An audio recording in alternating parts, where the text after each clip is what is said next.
Welcome, everybody, to WagerTalk Today. I am Lawrence Presman. Wearing a hat. Golf coming up. Excited. Won my 5% play last night. We got a great show lined up. Marco D'Angelo joining us at the top. He's going to look at Houston and Seattle. The Los Angeles Dodgers at Chicago. Ralph Michaels.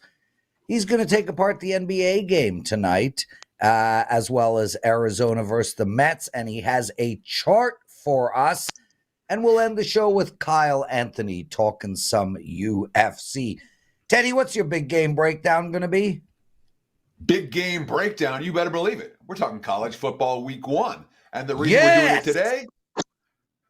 we're doing it today, and the only reason we're doing it today is because there's a 3.5 out there and it's not going to be there for much longer. So let's take them out today. We'll talk about why on Big Game Breakdown. And of course, for my What Bettors Learn segment, we'll do a little Angel Hernandez talk. And yeah, we'll do a little Bill Walton talk as well. Lawrence, let's get into it. A lot of people, some people started Googling that Bill Walton bad comments about the Fab Five. Couldn't find it anywhere. So I'm looking forward to hearing what you have to say. Again, shout out to everybody who played my 5% play yesterday. Thank you, guys. We were down 2-0 early in that game. I was losing my mind, but we pulled it out easy, 5-2 win. Marco D'Angelo joining us right now. Marco, my brother, a great night for you again, dude. I mean, it's never ending for you. You have had a 2024 from the gods. It's been good, Prez, and not that I like to correct you, but you said the LA Dodgers against Chicago. No, we're going WNBA. Yeah. Well, no, it's WNBA. No. I messed up. Hey, bro. These things happen. I'm not perfect. I'm very close, about 97% perfect, but that does leave a little room for error. Yes, Teddy will take the under. Brother, let's get straight into it. Houston playing Seattle today. Where are you going in this game? Well, we're looking at this one in the Astros, after they finally put together a winning streak, they're back to their losing ways. They've lost 3 in a row. 4 of their last 5 games, here's where the concern is. They've scored 2 runs or less. So now you got a team heading the wrong direction. They're not hitting the baseball at the moment. We've got Seattle. We've talked about this team numerous times this year. This is a team that a lot of wise guys have expected big things from, and then they haven't delivered. Well, they're currently on a 4-game winning streak. And I am going to ride them here because not only do I like you got the 2 teams heading in opposite directions, I love the pitching matchup. Houston's going to send Spencer Arrighetti to the mound. This guy has just been a human pinata. No other way to put it. Last 4 starts, he's allowed 14 runs in 21 innings of work.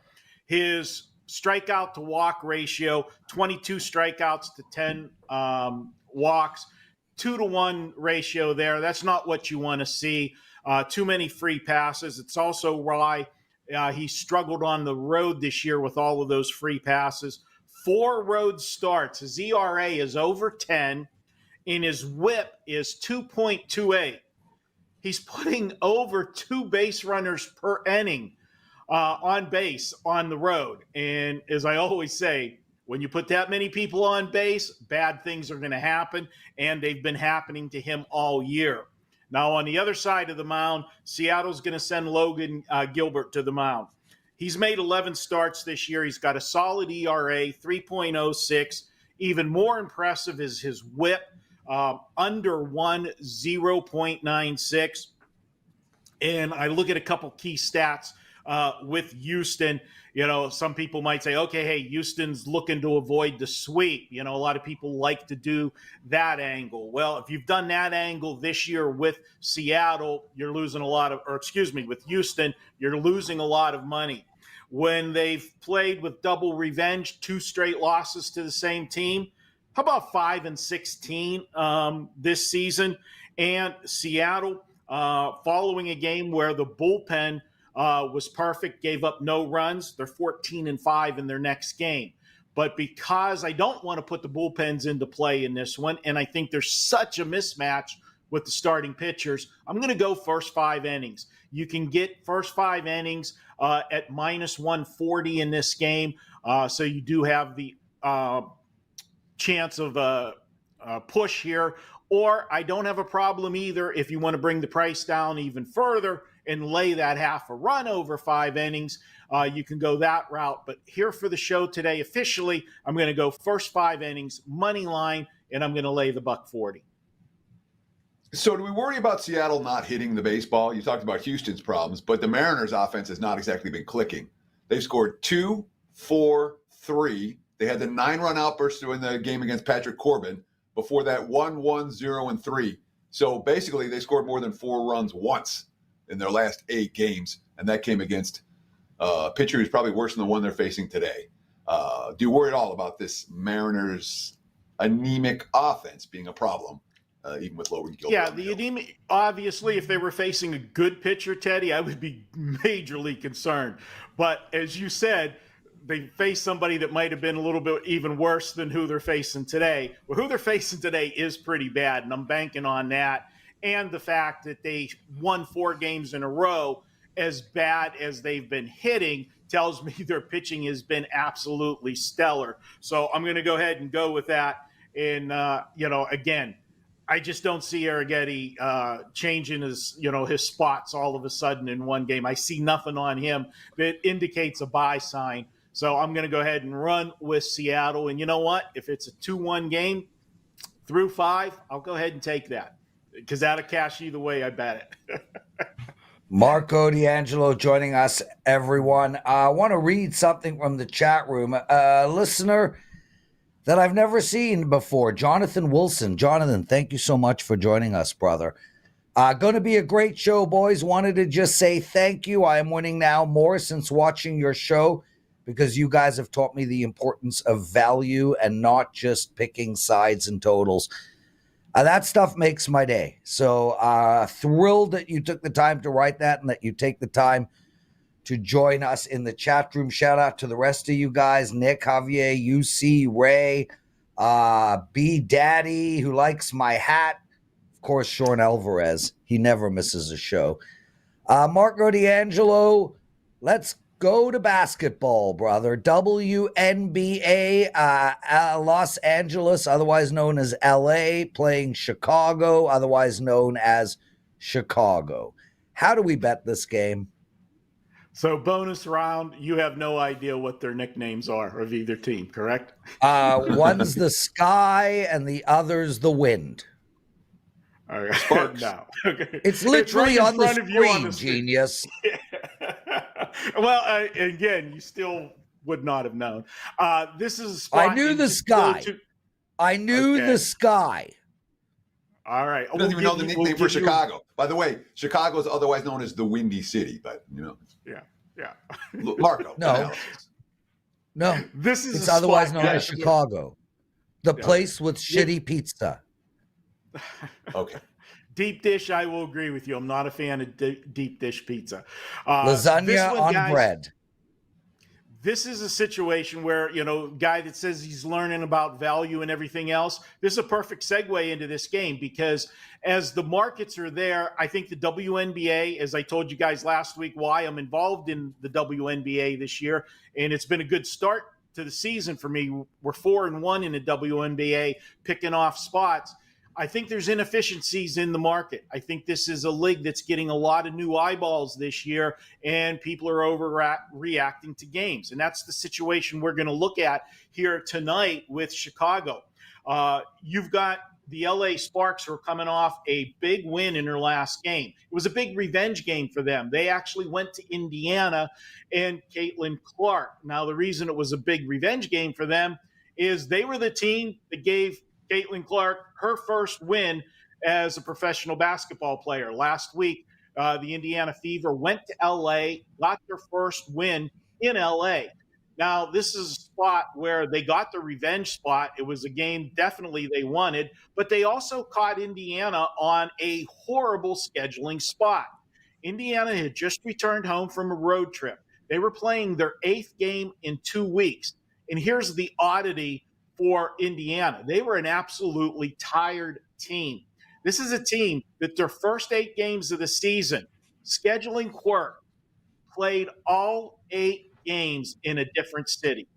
They played all road games, and they never played back-to-back home games. So it was a great spot for the Sparks to get the revenge win. Now, because they got that win over Caitlin Clark and the Fever, which the team that's been overrated all year, the market is overvaluing the Sparks tonight. This line is too low against Chicago. And you look at this Chicago team, they're just 2-3 on the season. But if you look at the 5 games they played this season, they opened the season with back-to-back games in Dallas. They split there. Then they went their 3rd game on the road to the New York Liberty, the second best team in the WNBA. Followed that up, returning home to play the Connecticut Sun. That is the 3rd best team in the WNBA. And then they played Seattle. Seattle and Dallas are 2 of the most improved teams. So what am I telling you? Chicago's played a murderous schedule so far. The only team they're missing in there of the WNBA elite would be the Las Vegas Aces. The line at 4.5 is way too low in this game. I have Chicago winning this game by 8 or more. I'm laying the 4.5 with this one. Take them, lay the points, and grab it because I expect the line to go up once the Sharps get involved later. Lay it or don't play it, says Marco. Look at Chicago. The Sky minus the 4.5 against the Sparks in WNBA action for Thursday. Marco, it's been a great 2024 so far for you and your clients. What do you have going this evening and moving forward? I've got a 4% play in baseball. It is my baseball game of the week. You can pick that up right now over at WagerTalk. 7-3 the last 2 days. You can check that out. We've got some specials going, some long-term specials if you want to jump on board and get everything. That Chicago play that I just gave you here is also going to be a client play tonight. So you got a freebie there. And if you want to pick up the 4%, head on over to WagerTalk. There we go. Marco D'Angelo, segment over, in the bag. He can go back to his life, his handicapping, etc., etc. Teddy, and Marco's just been on fire. It's like every day I win, and then I log on and Marco wins more. Anyway, it's always good to have him. Again, huge thank you to everyone who was on my 5% play yesterday. We made a lot of sales. I'm so appreciative. I've got a real big play again going tonight, a 4% in the NBA. And while I'm the number one NBA playoff expert at WagerTalk, up 47 units of profit and on a 17-4 run. But my 4% plays are on a 19-2 run, which is just unbelievable. And I have won 10 NBA 4% plays in a row. So guys, if you are going to bet the NBA tonight, I'm the guy. I have your play. Teddy covers. What did bettors learn? So I want to talk today about Bill Walton and Angel Hernandez, 2 guys who have made a lot of headlines in the last couple of days. Bill Walton for dying, Angel Hernandez for leaving, retiring in the middle of the season. And I guess my goal here is to never talk about either one of these 2 guys again after today. So really the goal is to never know another umpire's name. All right. When we talk about Angel Hernandez, we don't want to know umpires' names. We don't want to know Scott Foster's name. We don't want to know NBA refs' names. We don't want to know John Hirschbeck. There's a reason that Robbie Alomar spit at that guy. We don't want controversial umpires. We don't want umpires that can't ump or can't call balls and strikes. I mean, I saw so many, one thread after the next of Angel Hernandez missed calls. But the goal as a bettor is to have the game refed, umped, whatever, correctly. Angel Hernandez didn't do that. There are other umpires that have similar problems. That being said, we knew his name. We don't want to know his name. We don't want to know the refs' names. They're not a piece of the puzzle, and they shouldn't be a piece of the puzzle when it comes to what happens on the field. So, Hernandez, Foster, Hirschbeck, wherever you want to go, let these guys retire, and let's move on to another generation of umps and refs that we don't ever learn their names. We talk about Bill Walton. And again, I said some stuff yesterday. I'm sure it's controversial. All right. Bill Walton called Michigan, the Michigan team that went to the finals, the NCAA championship game with all their starters as freshmen, and then again with all their starters as sophomores. Quote, one of the most overrated and underachieving teams of all time. The big thing that Walton did was referring to the Fab Five with every racist code word you can think of, most notably thugs. Over and over again, thugs, thugs, thugs. Michigan, the Fab Five, they were different in college basketball. They all had shaved heads. Okay. Ooh. They all had long shorts, baggy shorts. Ooh. And they played a flashy style. But they were a fundamentally sound team. They were not a team of thugs. And Bill Walton's racist ass called them that nationally, set the whole tone against Michigan. And I don't forgive him for that. In death, in life, to me, that was as racist gets, as uneducated gets. He can be a dead fan. That's wonderful. Rest in peace, Bill. I hope I never have to talk about you again. That's what I learned, Lawrence. Back to you. Okay, great take, Teddy. I'm adding nothing to that whatsoever. Sure. Let's bring Ralph Michaels in. Ralph, how are you today? Ralph? We don't know. There he is. I am here. Hey guys. Hey. What's going on, my friend? I wasn't around last week. Did you guys enjoy the Dead concert at the Sphere? We've gone through that ad nauseum, brother. Did you? Okay, all good. It was amazing. I had the best time. I did see, I think Teddy's earlobe quivered. Maybe a piece of hair, strand 64, quadrant 5 moved. So I'm guessing that he had a good time. With Teddy, as we said yesterday, he's the only guy that cries during sex. So who the hell knows if he had a good time or not? Well, Theodore? I just say that because I just read that they extended it, Prez. So anyone out there that is a Dead fan, they added more dates. So feel free to jump on in. You got it, brother. Okay, let's get straight to it. We got an NBA game tonight. Dallas playing Minnesota. It's a closeout game for Dallas. They're on the road. You like the Minnesota team total here. Are you going over or under 106.5? I am going over 106.5. And this was not a play. This was not close to a play, but I did want to break it down just because it is an NBA Game 5.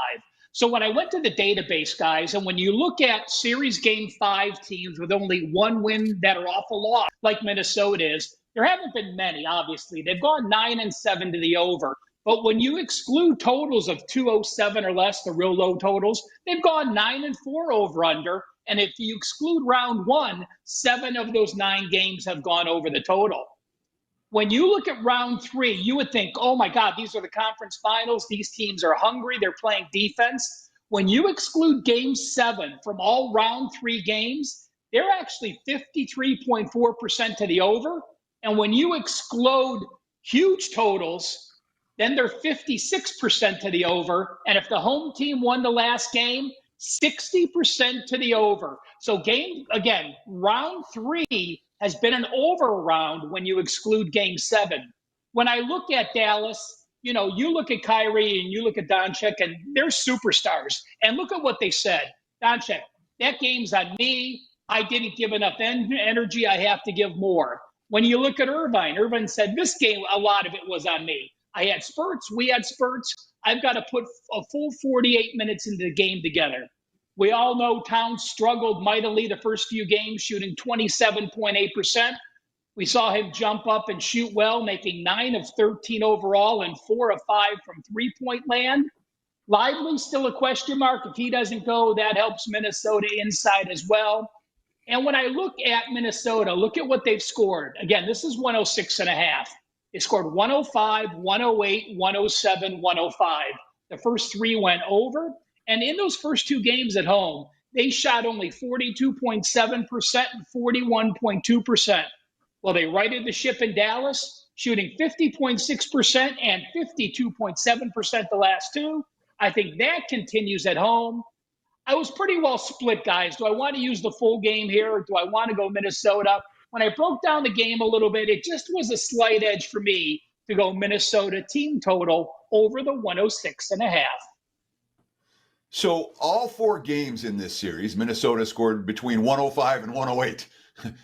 And this total's right in the middle. So they've been extraordinarily consistent with their offensive production. And this total, again, we're not talking about anything with a lot of leeway in one direction or the other. But you talked about how well the T-Wolves shot in Dallas. Last game, 52% from the floor, 46% from three-point range. They shot as well as they're going to shoot, and they didn't go over this total. Does that worry you here? No, because the Dallas Mavericks shot 42%, so they had many fewer opportunities to shoot the ball than they would. They only had 74 shot attempts, Teddy, because Dallas struggled shooting. In the previous 3 games, they had 89 field goal attempts, 85 field goal attempts, and 85 field goal attempts. So they had 15, 11, and 11 more attempts the previous first 3 games in the series. I think that number is going to increase again today. Ralph Michaels joining us, everybody. Shout out to Eric D in the chat room. Man, that guy is active. Love having you with us, Eric. I'm glad you slept late today. You obviously needed it. I need it every day, frankly. Ralph, MLB, Arizona against the Mets. I was on Arizona yesterday. I did not win that play. Where are we going today?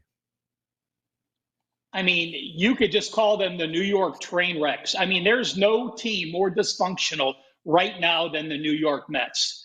You look at what they've gone through. They started the season. The Mets started the season on an 0-5 run.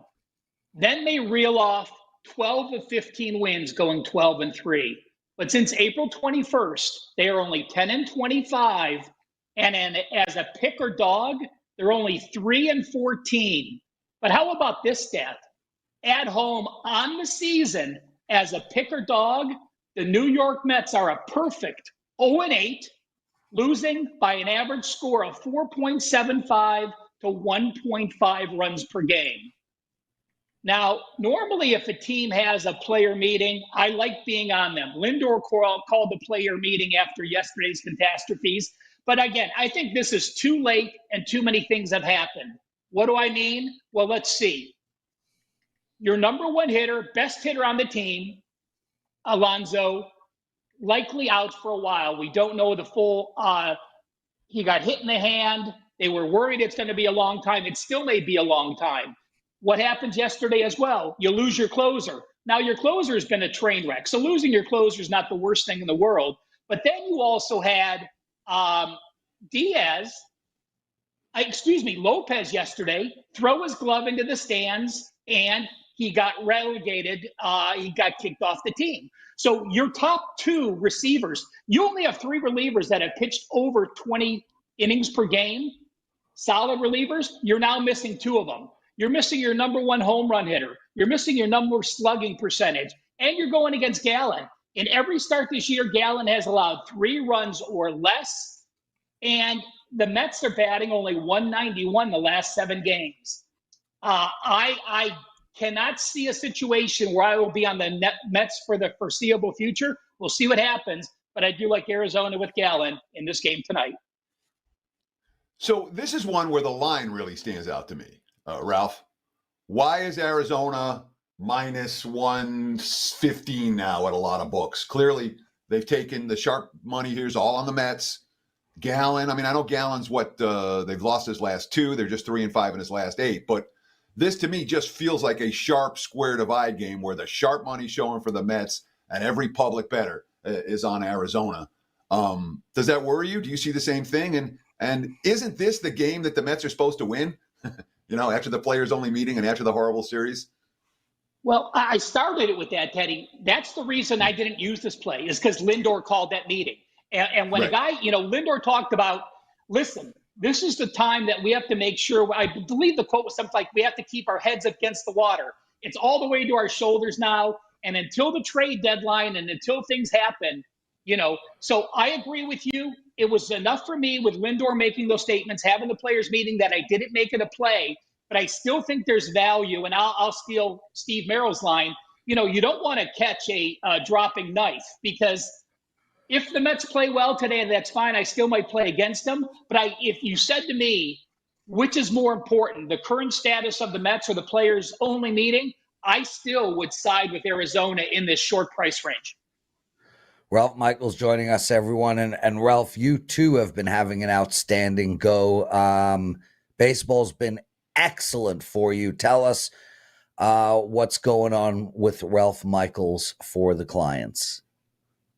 Well, MLB, a 17-4 run. I got one play up for tonight.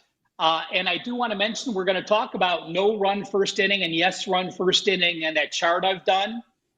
Since I started this year and expanded the no run first inning chart that I post on Twitter daily, my 3 no run first inning plays are 30 and 7, 81%. I've had 37 plays this season, the entire season. I posted free, at least for the next few weeks. I'll continue posting them free. So check out my homepage daily, the shortcut wt.buzz/RM. Brilliant stuff. Ralph, one of our listeners, Eric, writes, Uncle Ralph is one of our favorites. Teddy and I agree, man. He's one of our favorites too. Let's get into your chart. Oh, wait, Teddy, let's hear your negative. Make fun of you. Of course. Yeah, here's my negative. Why, listeners, they're watching us, Lawrence. They're viewers. You understand? When they're in the live chat, they're watching the show. They're viewers. They're not listeners.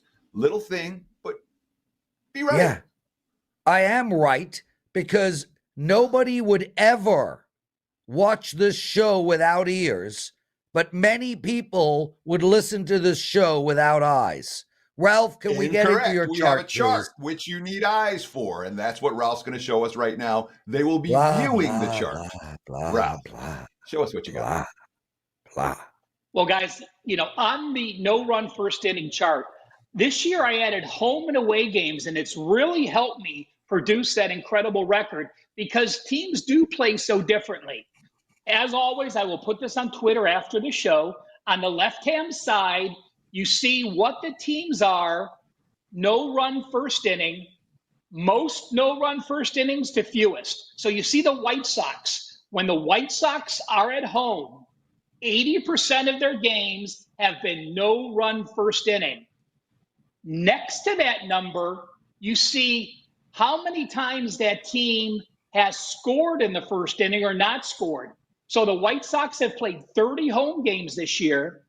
They have not scored a first inning run 25 games, so that's 83.3% of the time. Over to the right, when you're looking at away teams, no run first inning, the Orioles have gone no run first inning 79.2% of the time. And to the right of that, you see I have it in black with white text. Look at that number. In away games this year, the Orioles have played 24 away games. They have scored a first inning run one time. One of 24 games, the Orioles' top 3 in the first inning has scored a run on the road. A remarkable number and just something to fade. Couple streaks, guys, just to mention. Arizona is on a 15-2 no-run first inning streak. The White Sox at home, a 12-1 no-run first inning streak. Colorado Rockies, 5 straight yes-run first inning and 11-1 the last 12. And Prez, how about this for your Toronto Blue Jays? The last time the Toronto Blue Jays scored a run in the first inning was May 4th, 21 games ago. I mean, those numbers are remarkable that the top of your lineup hasn't scored in the first inning for 21-run games. So check out the charts daily on Twitter at CalSportsLV, and check out my free play daily, wt.buzz/RM. Not even a solo shot from the Toronto Blue Jays over the last 3 weeks in the first inning. Ralph, I do want to ask you about this. How predictive is this chart? In MLB, we want to ride streaks, but everything on the chart is all looking backwards. Looking forwards, does anything stand out to you from a predictive standpoint from maybe a team that's underachieved or overachieved or I don't know what? But, I guess it's not underachieving or overachieving when it comes to runs in the first inning. But is there anything that stands out to you on this chart that you might expect to change over the next month? Well, Teddy, first of all, you are correct that you can't look at these numbers and make a prediction for today's games. That's why when you look at my yes run, no run first inning charts, I only post the last 2 weeks. So I only look at current form when I'm making my plays. I look at how teams have done at home, how teams have done away, put the two together when they're matching. And this is the one time in baseball that, even a crappy pitcher can get through a first inning. I think it has much more to do with batters betting first runs than it does pitchers. So I do look at pitchers that have had great no-run performances or have had poor no-run performances, so a yes play. But 80% of all my free plays that I've been using, and I've been using them as client releases, is based on the hitters and based on what's happened the last 7 to 10 days. So this is year-to-date material, much less important than following the current trends for each team. Ralph Michaels, can't thank you enough for joining us, brother. Every Thursday, same time, same channel. Ralph Michaels will be with us. 2 picks and a chart. Teddy, Sven Gunderson, another one of our listeners. And by the way, Teddy, these are turned into podcasts as well, so those people can't see. Sure, he writes, Prez had to be dead broke at least 3 times in his life.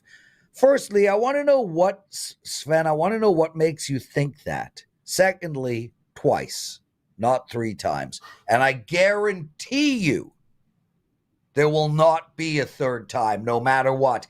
And really, the main reason is, Teddy, I've always gone for it. My whole life I've been an entrepreneur, and entrepreneurs are not successful on every single endeavor that they do. I've always risked everything to try to build a better life for my family.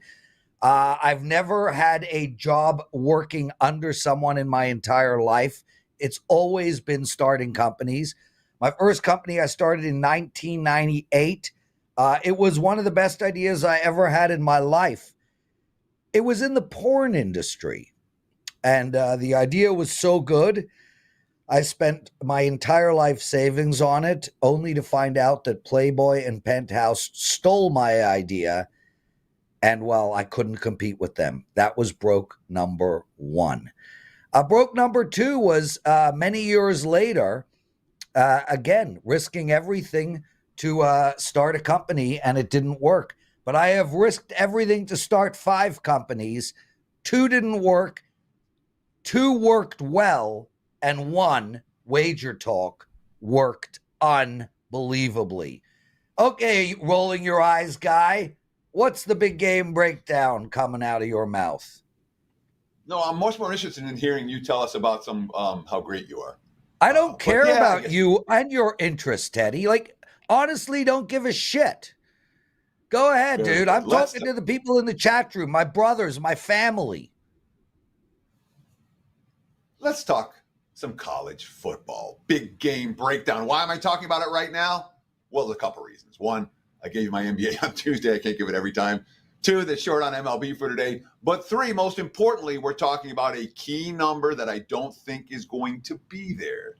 So we're talking about college football kickoff on Saturday, August 31st, and locking in good bets now.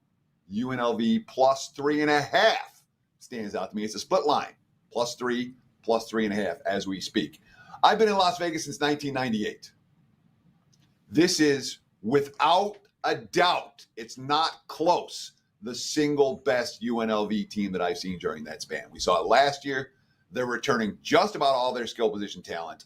In terms of the quarterback, yes, they lost their rising star QB. Nonetheless, I think they'll be fine at the QB position, multiple transfers coming in, and it looks good. This is probably the best UNLV offensive line that I've ever seen since I've been here. They have 4 of their 5 key skill position players back in terms of wide receivers, tight ends, running backs. This offense is loaded. Barry Odom's a defensive coach by name, by trade, and last year it was not a good defense. They brought in a bunch of quality defenders, most notably the transfer portal. They went nuts. Brought in kids from A&M, from Texas. The secondary is going to be a lot better for UNLV this year. Contrast that with the Houston Cougars. all right, who had a very disappointing season last year, fired their head coach, Holgerson, bye-bye. Willie Fritz is coming in. And when you look at this roster, I'm telling you, it's not going to happen overnight for the Houston Cougars. And remember, Fritz, first 2 years at Tulane, he won a total of 9 games. It wasn't until he really put his stamp on the program a third year in that Tulane started to take off. This line is low for a reason. And again, there are plus 3.5s out there now that I'm not sure is going to be the case a month or two from now. Take the Rebels, plus 3.5, and look for UNLV to hang tough and maybe win in Houston on opening day. There's your big game breakdown, college football style. Back to you, Mr. Prez. Thank you, Teddy Covers. I was so interested in that. It was amazing. Best segment ever. You are the man. I love you. Guys, if you like this show, please, guys, if you like this show, please take a second and hit that like button. It would be greatly appreciated. Really appreciate all the love in this chat room as well. You know, guys, before we bring Kyle Anthony on real quick, I do something on the show that annoys the crap out of Teddy. I do it regularly. Off air. Only off air. Only off air. Never when you're on camera. And no. If you did it on camera, they would rip you as much as I did. But only I get to see you when you do this. Yeah. Yeah. Do you want to tell him what I do? Do you want to tell him? He freaking cleans his ears. He takes his nasty Q-tips, opens the one thing, cleans his ear, shows me the Q-tip, and then throws it away. It's freaking gross. Thanks. Oh, yeah. Couple of nose picks. I was picking my teeth earlier. Yeah. Oh, it bugs you so much, Teddy. Oh. Let's bring in Kyle. Look at that. That's the look. Oh, Kyle, yeah, baby. Please join us. Yeah. Tan and handsome. Kyle freaking Anthony, dude. The son loves Kyle. The son must be female. How are you, bro? Good, man. Good. I was enjoying the week off of UFC last weekend, so I got to the beach. I did my thing a little bit there. Kyle, just real quick, guys, I want to tell you, the reason I clean my ears on this show, because I can clean them any bloody time I want, is it drives Teddy nuts. And I'm not going to stop doing these things. I love driving Teddy nuts. Kyle, you went away with your son, right? Where did you go? How was the trip? Went to the good old Jersey Shore this weekend, got to the beach, spent about 3 days there, and, it's good. It's good. When I got the time, I got to do it. But this weekend, I'm going to be at the UFC event, so I'm pumped up about it. It was good to be off, but we're locked and loaded for this weekend. Just real quick, where does a local go when it comes to the Jersey Shore? Back in the day, we used to go to what? Wildwood was the one town. There was another one we used to go to. Where do you go when you go? Those in the know. Lavalette, and then sometimes if you're trying to get some drinks, maybe Point Pleasant and stuff like that. But Seaside's a hit or miss. I'm not that big of don't like it that much over there. But Point Pleasant, there's some good beach spots there. Ladies, Kyle will be at Point Pleasant in the next few weeks. If you want to line up, he will be at the UFC card on Saturday night. Kyle, let's get straight into that card. And there's going to be a great fight between Poirier and Makhachev. I hope I said that right. Good job. And the Strickland Costa fight too, dude. I mean, this is a really solid card. You're going to be giving us bets on both. Let's start with the Poirier fight. How do we bet this one? Yeah, so in the main event here, we've got Islam Makhachev. He's a massive minus 625 favorite. On the other side, you've got Dustin Poirier plus 450. You've got Makhachev, current champion, elite level wrestling, and Poirier on the other side here. Fantastic boxing, great footwork, good power. But this is definitely your classic grappler versus striker type of matchup here where you know what Islam's going to do. He's going to relentlessly push that pace, pressure wrestle, push you up against the fence, look to get those takedowns. And if he can do that, he's really going to find a lot of success hunting for that finish and really smothering anything that Dustin can really fire off offensively on the feet. Now, we did cash a nice ticket on Dustin Poirier on his last fight at plus 180, and it was a nice spot. He ended up getting that knockout, but the only thing that really comes out of that is the fact that the same issues in the grappling are happening, that really grapplers are getting to the back of Dustin Poirier. In a round and a half, that happened against St. Denis. In that fight, he had 3 takedowns in a round and a half, got to the back, threatened a submission. You even had Michael Chandler, had 3 takedowns. Even Khabib got to the back, submission finish, rear naked choke. Also, Charles Oliveira, rear naked choke. So you're seeing the same kinds of things happening. Although Dustin is an elite level striker, he is very susceptible and vulnerable to those takedowns, to the back control, and all of those things. And I think that's where this is going to really be going here. But, on the feet, Dustin has an opportunity there. There's no doubt, but a puncher's chance is probably about all I would give him. And the line is obviously indicating that. And the other part of it is Islam is really elevating his striking. I think that's something that's being a little bit overlooked, but the striking is there. He's tucking these takedowns behind some nice combinations. And one of the big things here also is the R word, is retirement.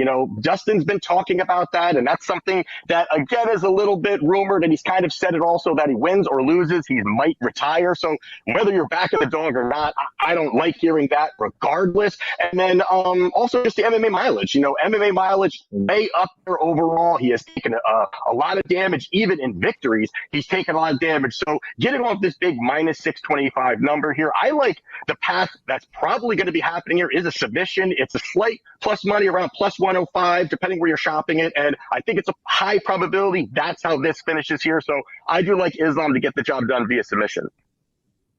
So Makhachev opened, I'm just using the Westgate book here in Las Vegas, minus 450. I'm seeing minus 700 now. Have we missed it? Have we missed the best of the number on this, or is it still worthy of a wager despite the wise guy support?